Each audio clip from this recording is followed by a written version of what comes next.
आप चाहते हैं कि आपकी वाणी प्रभावशाली हो, आप अच्छा बोलें जिसका अच्छा प्रभाव लोगों के ऊपर पड़े। यानी अगर वाणी को प्रभावशाली बनाना चाहते हैं तो क्या करेंगे?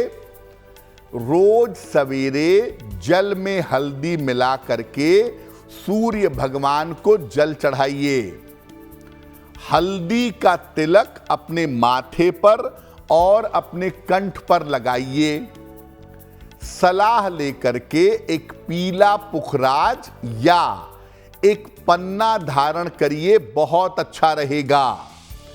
और भोजन में अपने सात्विकता बनाए रखिए, मांस मदिरा इत्यादि का प्रयोग मत करिए। अगर आप ऐसा नियमित रूप से करते हैं तो आपकी वाणी प्रभावशाली होगी, और जैसे जैसे वाणी प्रभावशाली होगी आपका पारिवारिक जीवन बेहतर होगा और आपकी आर्थिक स्थिति भी बेहतर रहेगी। देखिए, कुंडली का दूसरा भाव आपकी वाणी का है और तीसरा भाव आपके गले का है। संगीत के मामले में, कला के मामले में, गायन के मामले में दूसरा और तीसरा दोनों भाव बड़ा महत्वपूर्ण होता है। और अगर ये भाव कुंडली में बेहतर हैं तो आप अच्छे वक्ता तो बन ही सकते हैं, लेकिन अच्छे गायक भी बन सकते हैं। आपकी सिंगिंग एबिलिटी बहुत बढ़िया हो सकती है।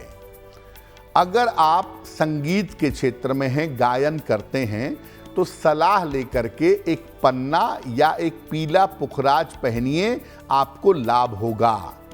लेकिन ज़्यादातर मामले में वाणी और गायन के मामले में पन्ना पहनने से फ़ायदा ज़्यादा होता है। तो अगर आप पन्ना पहन लेते हैं तो इससे आपके लाभ की संभावनाएं निश्चित रूप से बन जाती हैं, लाभ होता हुआ दिखाई देता है। तो अगर आप संगीत के क्षेत्र में हैं, एक तो माता सरस्वती, इनकी पूजा नित्य प्रातः जरूर करिए, सरस्वती वंदना करिए, या माता सरस्वती का जो मंत्र है ओम ऐं सरस्वत्यै नमः, इस मंत्र का रोज सुबह जप करिए। और सलाह लेकर के एक पन्ना या पुखराज अगर आप पहन लें तो इससे आपके गायन की क्षमता, आपके संगीत की क्षमता काफ़ी बेहतर हो सकती है। अगर आपकी वाणी पर मंगल का प्रभाव होगा, या कुछ हद तक हम ये कह सकते हैं कि राहु या सूर्य का प्रभाव होगा, तो आप क्रोध में आने पे चीखेंगे और चिल्लाएंगे। बहुत सारे लोग क्रोध में आने पे चीखने चिल्लाने लगते हैं अपनी बात को सही साबित करने के लिए।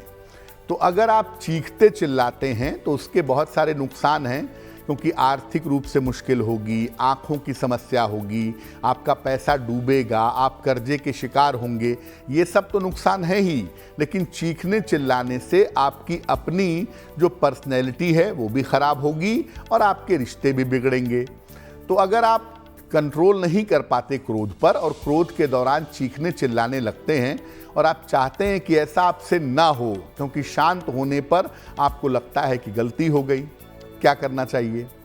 देखिए, सबसे पहले चंदन लेकर के, सफ़ेद चंदन अपने माथे पर, या माथे पर ना भी लगा पाएं तो अपने कंठ पर नियमित रूप से सफ़ेद चंदन आप लगाएं, आपके लिए अच्छा होगा।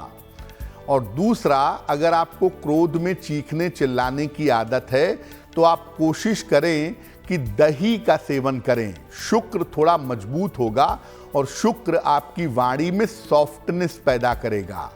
तो नियमित रूप से अगर आप दही का सेवन करें और चंदन अपने कंठ पर लगाएं तो क्रोध में आकर के आप नियंत्रण नहीं खोएंगे, आप चीखेंगे चिल्लाएंगे नहीं और इसकी वजह से कोई दिक्कत नहीं होगी।